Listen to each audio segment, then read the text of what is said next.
but I think self-custody is still critical. I think that's a critical step. People should run a node. People should be in self-custody. People should be paying in Bitcoin. They should be starting to understand the ecosystem that's growing around it, because then they'll see all of the opportunities to provide value. But do you think it'll be a thing where, you go through the evolution of money? People wore necklaces to protect their money, so you couldn't take it while they were sleeping, to necklaces with sort of a large amount of money became a very braggadocio type thing.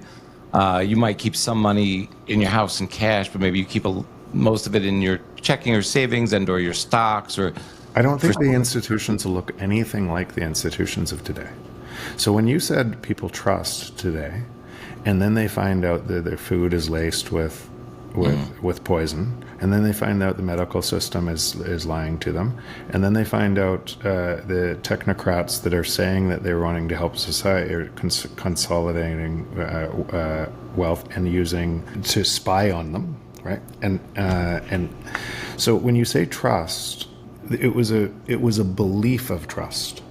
Right? We want to trust, but we keep finding in this more and more centralized society that we can't trust the way we used to, right? And why? Because money's so broken and it's so centered that control system has to fool us. It has to have us to believe something to extract more and more and more.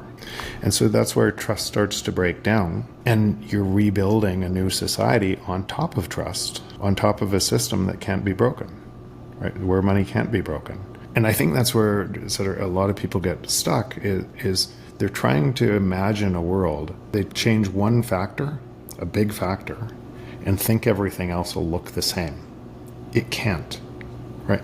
There can be no monopoly in the free market. It's impossible, because there's only possible monopolies under broken money or regulation, right, to stop the free market. Because the margin that's created by somebody creating value is somebody's other opportunity to attack that margin. And so it constantly decentralizes. And so there's this belief, because of the world we inhabit today, that all of these things look the same in Bitcoin, right? They're just carrying over, and they think only the money's changed. But because the money's changed, everything else changes.